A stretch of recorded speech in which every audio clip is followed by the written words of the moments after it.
Muy buenas noches para todos y bienvenidos, hermanos, a esta clase que cada 8 días tenemos de crecimiento espiritual a través de los Hechos de los Apóstoles.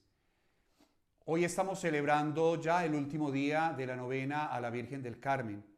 Mañana 16, Dios mediante, tendremos la gran solemnidad de esta Mamá del Cielo, la Virgen del Carmen. Una novena que hemos rezado desde Monticello, Medellín, desde acá, desde nuestra casa, pidiéndole a ella que a través de la intercesión, su corazón y el mío todos los días vaya dejando entrar en nuestro corazón lo que significa la presencia de Dios. Y una de las cosas que más me encanta rezar en esta novena de la Virgen del Carmen, por cierto, mañana a las 6 de la tarde aquí en nuestra casa, vía online, vamos a transmitir la fiesta de ella y vamos a tener la oportunidad de celebrar juntos como comunidad la gran solemnidad de la Mamá del Cielo, la Virgen del Carmen. Una de las cosas, como les decía, que más me impresionan al hacer esta novena a la Virgen del Carmen tiene que ver con ese consuelo y ese amparo y esa protección que ella nos regala a cada uno de nosotros como cristianos. Para que eso pase, uno tiene que tener claro en la vida, hermanos, que al único que no se le puede poner las máscaras para mostrarnos tal como somos es a Dios. Hacia las demás personas uno puede presentarse como una persona fuerte, transparente, clara, lo que sea, lo que cada uno de nosotros nos toque vivir, pero cuando uno se desnuda ante Dios, que esa parte me encanta, cuando uno es el que es ante Dios, hermanos, cuando uno se muestra tal como es ante Dios, es ahí donde uno va recibiendo en la vida los beneficios de lo que significa estar en este camino de fe. Santa Teresita siempre decía que ella nunca quería cumplir mayor de edad, años de mayor de edad, ante la presencia de Dios, que ella quería ser chiquita ante Él, que quería ser su niña, su pelotita, dice ella, donde Dios pueda jugar con ella, donde Él nos pueda mostrar a cada uno de nosotros lo que significa realmente aquel camino que es el camino de la humildad que nos lleva a nosotros a un camino de agradecimiento. Bien dice el Salmo, los que sembraban con lágrimas cosechan entre cantares. Y a veces uno tiene que entender en este camino espiritual, queridos amigos, que sembrar con lágrimas es que la vida a veces es dura, a veces la vida duele, a veces uno se congestiona con una facilidad enorme, a veces uno se vuelve triste. La misma realidad de la pandemia, con todo lo que significa el aislamiento, el miedo de lo que puede significar contaminarnos, todo lo que puede significar lo social, de lo que significa no poder compartir lo que llamábamos antiguamente la normalidad. Ahora estamos en otra normalidad, una normalidad muy extraña. Pero todo esto va sumando en la medida en que uno va dándose cuenta, hermanos, que ya la vida nos ha cambiado y a veces uno le cuesta mucho aceptar esos cambios. A veces uno todavía añora aquellos momentos que seguramente después de que pase todo esto lo veremos de una manera muy distinta y lo disfrutaremos de una manera diferente, porque lastimosamente los seres humanos, hermanos, solamente empezamos a disfrutar la existencia, a valorar lo que tenemos cuando lo estamos perdiendo, lo hemos perdido.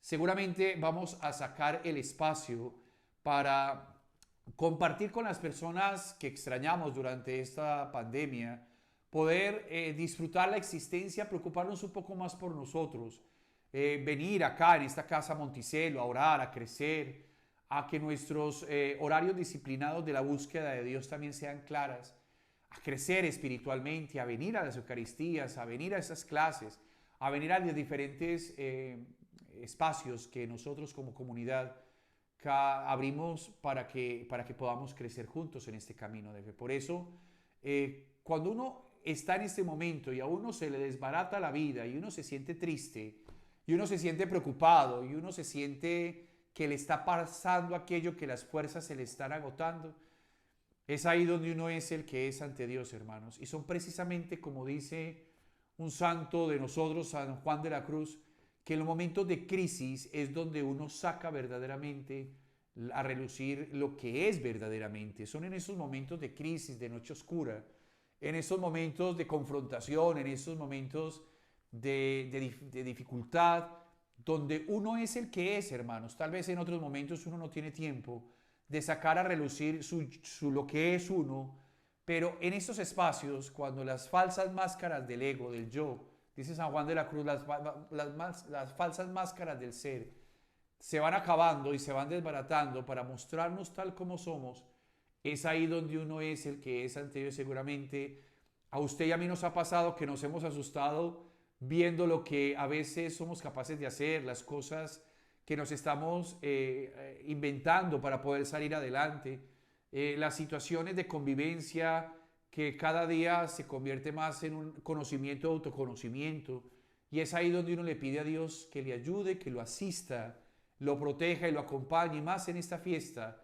de la Virgen del Carmen, que lo auxilie. Y le pido, antes de iniciar, terminando ya mi clase de Gamaliel de hace 8 días atrás y empezando ya con la institución de los 7, que sea ella la que le dé a usted y a mí paz en su corazón, en nuestros corazones, que nos dé la tranquilidad de saber que este es un momento de crecimiento, un momento duro, es un momento difícil, pero que es un momento que nos hace volcar a la presencia de Dios. Sé que estamos orando todos por el fin de la pandemia, sigamos orando, que el Señor escucha nuestras oraciones y la Santísima Virgen María nos permita a través de su presencia maternal y amorosa empezar a ver luces en medio de todas las sombras que se nos presentan en las noticias que escuchamos en cuanto a esta pandemia. Lo bendigo en el nombre de Dios. Pido a Dios que sigamos teniendo la fuerza de Él, que nos abrace con su abrazo de Padre. A mí me encanta escuchar y leer también el relato del Padre Misericordioso. ¿Se acuerdan? Cómo ese muchacho llega a la casa del Padre y ese muchacho se postra a los pies del papá, todo sucio, sin bañarse, aguantando hambre. Y cómo el papá, aún sabiendo que se había ido de la casa a gastarse la plata en un poco de cosas, lo único que hace es abrazarlo y besarlo y hacer una fiesta. Porque el hijo que estaba perdido ha vuelto a la vida, dice la palabra.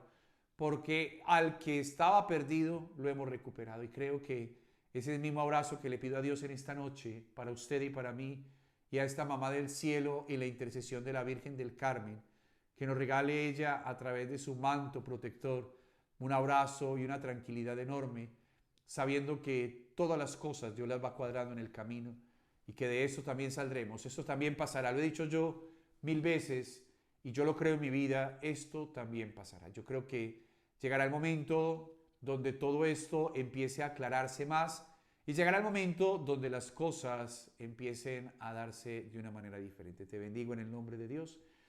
Iniciamos nuestro estudio cuando se presenta una necesidad pastoral, una necesidad de acompañamiento a unas personas que en el momento en que las comunidades se estaban formando, cuando ya Gamaliel le dice a los representantes de la religión oficial de la época que no se metan con ellos, que si eso no es de Dios, ellos mismos lo acaban, pero que si eso es de Dios, el miedo es enfrentarse directamente con Dios. Ahí terminamos. Y se presenta este capítulo 6 que tiene como título lo que significa la institución de los 7. Voy a leer. Por aquellos días, al multiplicarse los discípulos, hubo quejas de los helenistas contra los hebreos, porque sus viudas eran desatendidas en la asistencia cotidiana. Los 12 convocaron la asamblea de los discípulos y dijeron: no parece bien que nosotros abandonemos la palabra de Dios para servir a las mesas.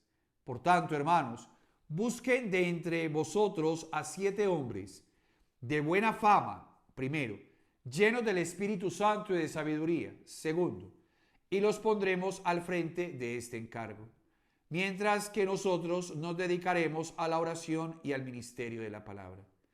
Pareció bien la propuesta a toda la asamblea, y escogieron a Esteban, hombre lleno de fe y del Espíritu Santo, a Felipe, a Prócoro, a Nicanor, a Timón, a Pármenas y a Nicolás, prosélito de Antioquía.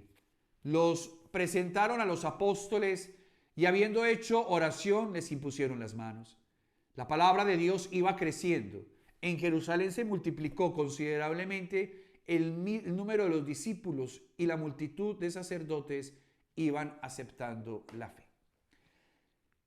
Quiero detenerme en este caso porque hay mucha información que quiero puntualizar con la gracia del Espíritu Santo. Lo primero, los discípulos, los seguidores de Jesús, los que tuvieron la experiencia de la resurrección, se llaman apóstoles.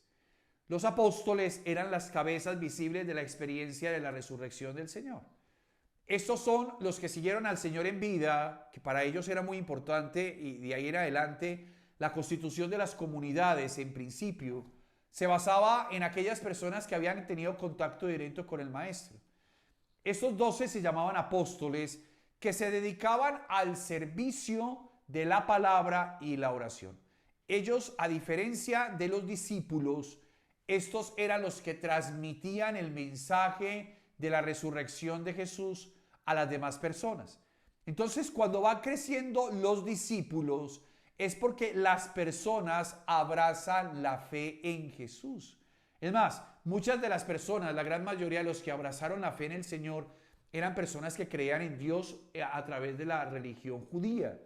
Pero ellos empezaron a hacer ese cambio que yo quiero que me entienda, hermanos, con amor y misericordia. El problema no es que los judíos estén equivocados, hermanos, y que nosotros seamos los que estamos en la verdad. No, hermanos. El problema es que a veces uno tiene que elegir y la elección radica en que la propuesta de Jesús, la propuesta de nosotros los cristianos católicos, parte desde el amor y parte de la experiencia con Él, parte de la experiencia y la intimidad con Dios. Y eso es muy importante porque en la figura del judaísmo aparece la figura de un Dios que se explicaba a través de la ley. Y es válido porque hay mucha gente que todavía lo vive así y cree que es el camino correcto.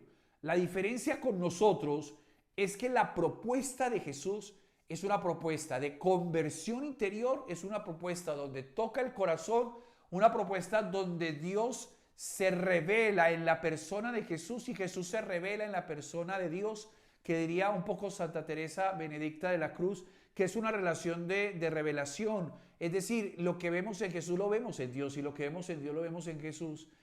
Eso hace parte de que cuando se vuelven los discípulos o empiezan a crecer el número de los discípulos, no es que los apóstoles se fueran en contra de la religión judía para poder llamar a los judíos al cristianismo o a las primeras comunidades. Eso no fue verdad.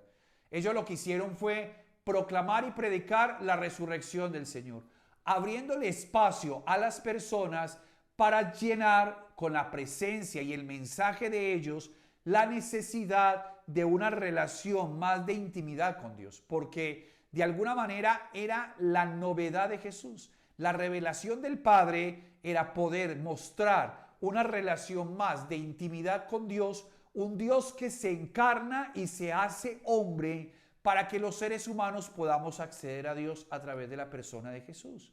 Entonces, muchas veces uno dice, Padre, los judíos están equivocados. No, ellos creen y siguen creyendo y tenemos que tener respeto. La parte del ecumenismo que la Iglesia Católica propone muchas veces, y gracias al Papa Francisco, es crear puentes para que todos podamos crecer en el amor, en la espiritualidad, y no matarnos unos a otros pensando que yo tengo la razón, que ustedes no tienen la razón. Pues a la final, hermanos, el único que tiene la razón cuando empieza a caminar en el camino de fe es cuando uno empieza a cambiar su vida y empieza a darse cuenta que el camino de la conversión es un camino que nace de una experiencia con Él, pero que la respuesta mía sí es un camino donde yo vaya viendo frutos de conversión. Es ahí donde uno va cambiando la existencia, hermanos, donde uno va haciéndose persona diferente a través del contacto con Dios y uno empieza a vivir y a beber esa experiencia con Dios en los diferentes momentos. Por ejemplo, nosotros en los catolicismo a través de los sacramentos, de la Eucaristía, de las devociones, del crecimiento, de la ayuda a los demás, porque lo hacemos a través de la experiencia de fe. No era que los discípulos quisieran quitarles a los judíos personas para ser los discípulos, no. Los apóstoles predicaban, el Señor suscitaba las conversiones y la manera de la respuesta de esa conversión es que yo digo, oiga, yo quiero volver a creer y a meterme en un camino de fe. Pero no es de moda, hermanos, que eso ahí es algo que cada día más le pido mucho a Dios, que donde usted esté creciendo espiritualmente no sea un lugar o una corriente en la Iglesia Católica donde sea algo de moda. Moda es donde yo me reúno y digo, yo hice este retiro, voy a tal parte, como que todos tienen que hacerlo porque todos lo están haciendo, hermanos. Aquí no pasa lo mismo, porque para que los apóstoles tengan discípulos, sí tiene que haber una conversión, sí tiene que haber sí o sí un cambio de vida. Sí tiene que ver que las personas empiecen a cambiar, no a practicar el judaísmo, ese no es el problema, sino a practicar el cristianismo y desde el cristianismo a cambiar de conductas internas, a cambiar de vida, de tal manera que yo empiezo a vivir coherentemente mi camino de fe. Porque una de las cosas que yo sí pido, y le pido mucho a Dios y le pido a la Madre del Cielo, es que cuando usted como yo estemos en un camino espiritual, sí o sí implicará una conversión. Esto no es de moda, hermanos. No era que se fueran allá porque era de moda, porque era lo que estaba de moda en el tiempo de Jesús. Eso no salía por Caras, en la revista Caras del tiempo de Palestina, en el tiempo de Jesús. Eso no salía en la portada de lo social. Era algo que verdaderamente indicaba el cambio vital en el ser humano. Yo puedo llenarme, hermanos, de devociones, de consagraciones, hacer millones de cosas, tener un manual en mi mano, leer la Biblia, pero todo me tiene que llevar a un cambio de vida. Todo lo que yo haga a nivel espiritual, todo me tiene que llevar a una conversión, es decir, todo me tiene que llevar a un seguimiento en el Señor a través del amor. ¿Y eso qué implica? Eso implica que yo aprendo a hacer tres cosas. La primera, empiezo a dejar el pasado atrás, o sea, yo ya no empiezo a mirar el pasado como el referente de mi vida, o sea, mi pasado, por más que se haya sido mi pasado, no me puede definir en el presente. Los seres humanos somos siempre oportunidad de cambio y cuando uno está metiéndose en el camino de fe, uno no es que haga una ruptura, uno empieza a asumir su pasado, sabiendo que el presente con la misericordia de Dios le empieza a dar sentido a la existencia.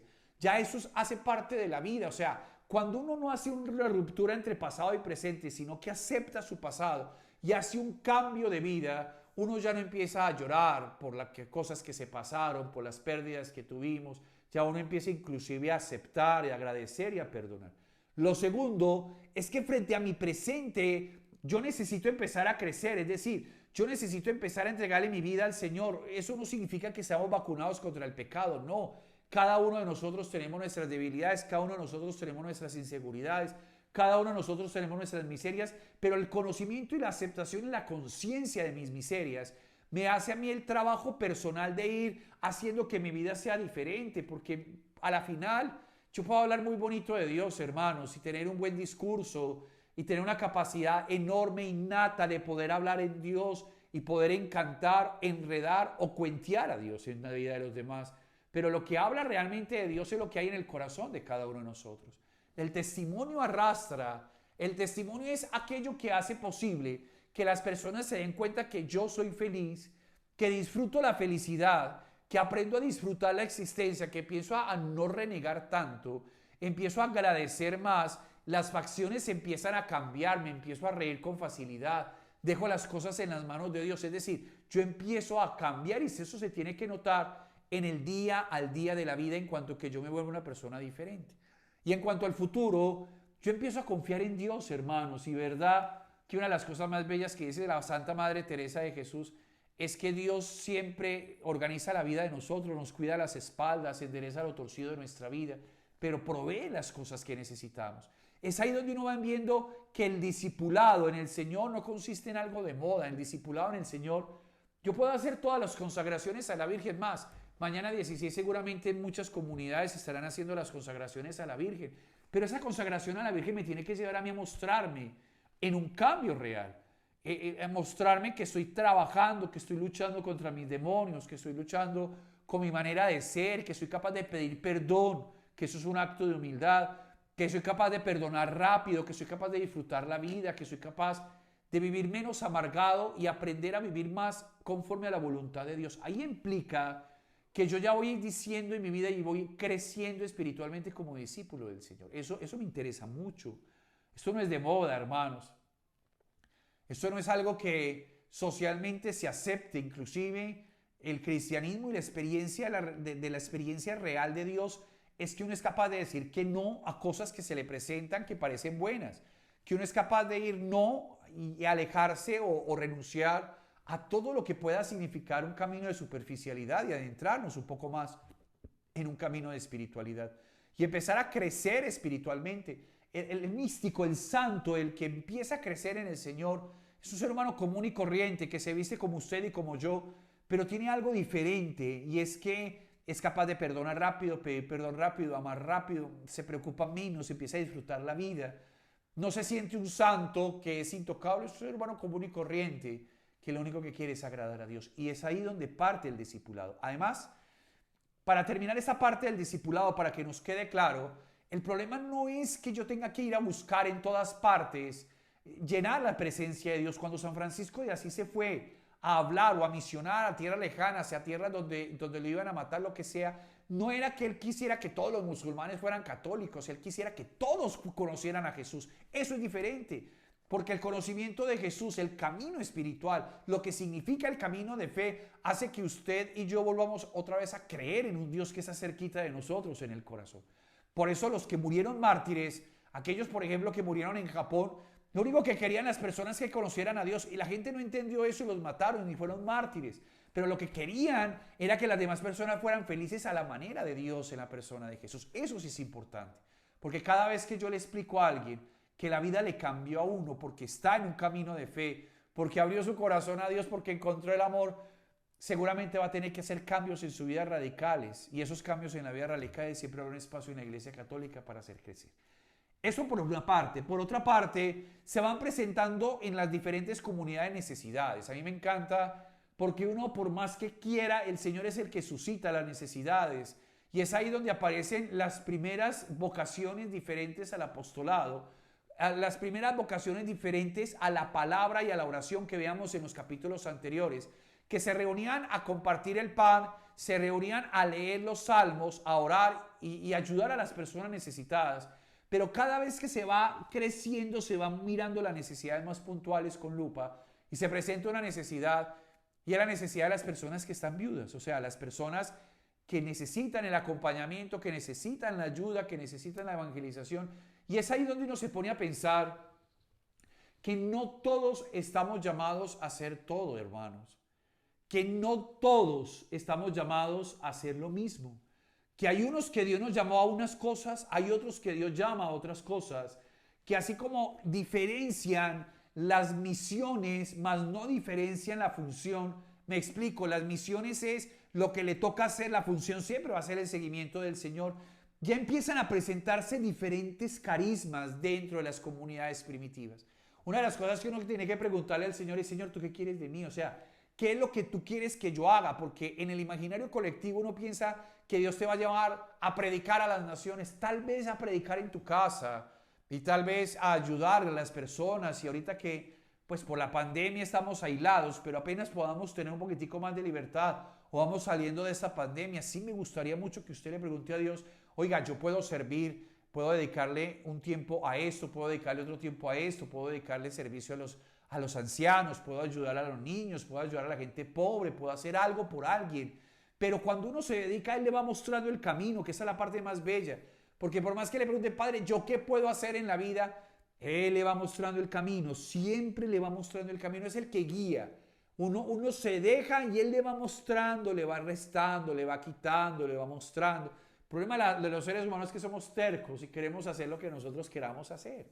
Y cuando uno se decide seguir al Señor, Él lo puede poner a hacer cosas que a la final nunca pensó que podía hacer, pero Él lo capacita para la función que quiere hacer. Entonces, uno no debe preocuparse, pero sí tiene que preguntarle para dónde quiere que uno empiece a predicar y a darle el mensaje a los demás. Esto es muy importante, porque en la Iglesia Católica son muchos los carismas que hay muchas corrientes religiosas, muchas personas que tuvieron inspiraciones, muchas comunidades, muchas personas que fueron santificadas y que generaron carismas, eso significa que cada carisma me lleva al mismo ritmo, o sea, me lleva a mí al mismo lugar. Es decir, yo me santifico ayudándole en la misión, yo me santifico ayudando, no sé, en un colegio, yo me santifico ayudando en un hospital, yo me santifico en un convento de clausura, yo me santifico como nosotros los carmelitas a través de la espiritualidad, yo me santifico, no sé, a través de la predicación como los dominicos, las universidades como los jesuitas. ¿Y cuál es de todas la más importante? Todas son importantes, hermanos. Aquí lo dice muy claramente. Cuando la iglesia, como gran madre, permite que haya diferentes corrientes, es porque todas las corrientes religiosas llevan a lo mismo. Cuando yo me meto en una corriente religiosa, yo soy feliz en esa corriente religiosa. Y de alguna manera eso no significa que las otras corrientes religiosas no seamos también válidas en la iglesia católica. Todos son válidos. Eso me hace a mí pensar que yo amo lo que hago. Si usted conmigo es carmelita descalzo, en el cuanto que vivimos de la misma espiritualidad, eso no significa que nosotros tengamos la verdad absoluta. Tenemos la verdad en cuanto que vivimos la experiencia de Dios a la manera de Teresa y San Juan de la Cruz bajo los parámetros de la Iglesia Católica.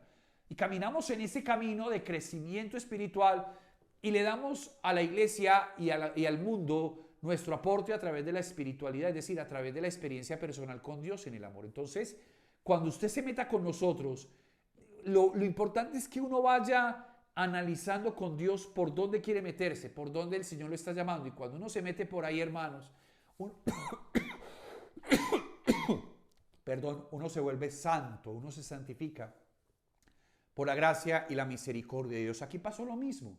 Entonces eligen a 7, que el más conocido es Esteban, el primer mártir de la Iglesia Católica, porque la radicalidad con que estos hombres prestaron el servicio es de esas cosas admirables. A mí me encanta ver la historia de estas personas comunes y corrientes que les impusieron las manos, dice al final del capítulo 6, que le dijeron, vaya pues a trabajar, y se fueron a trabajar al servicio, que a veces uno lo único que tiene que dejar es de aparentarse uno mismo, hermano, ¿sabe? Y este es mi consejo final para que nos demos la alegría de poder estar en este camino de fe. Todo esto que hacemos es para la gloria de Dios, hermanos. Aquí no tenemos en el corazón fama, y si la tenemos que luchar para pasar desapercibidos. Es Dios, hermanos. Esteban, ellos no buscaban ser reconocidos, ellos buscaban servir y ya. Las consecuencias del servicio era morir como mártires. Ellos ni siquiera se pusieron a pensar en eso. Ellos lo único que querían era servir al Señor y agradar al Señor.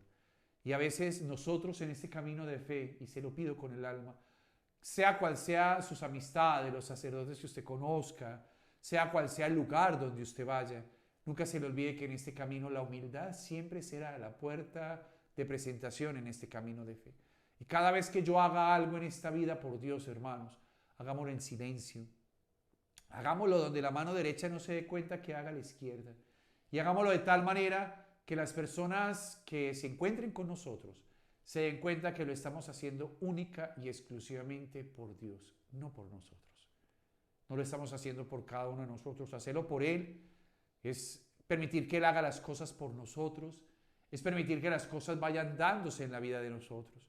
Por eso los apóstoles designan los primeros 7, no para que se dediquen a algo que ellos no iban a hacer, ellos lo estaban haciendo, claro, pero querían dedicarse al ministerio de la palabra, dice allí, y a la oración, mientras los otros se ponían a trabajar en la parte del servicio a las personas viudas. Qué bendición eso, ¿verdad? Sea cual sea el camino que el Señor tenga para ti y para mí, con humildad. Que esto no nos haga crecer a nosotros, crecer. Y que hagamos esto con misericordia y con mucho amor. Que tenga una feliz noche. Que la Santísima Virgen María del Carmen te bendiga y te acompañe. Que la Santísima Virgen bendiga tu vida, tu hogar, lo que hagas. Que no se le olvide que ella es nuestra madre, nuestro modelo, nuestro camino, que es aquello que nos lleva a nosotros a crecer y amar. Una buena noche para todos. Mañana nos encontramos a las 6 de la tarde vía online, virtual, para celebrar la fiesta de la Santísima Virgen María en la advocación de la Virgen del Carmen. Y que tengan una feliz noche para todos. Que Dios los bendiga. Mi bendición, Padre, Hijo y Espíritu Santo, descienda sobre nosotros y nos acompañe siempre. Amén. Feliz noche. Que Dios los acompañe.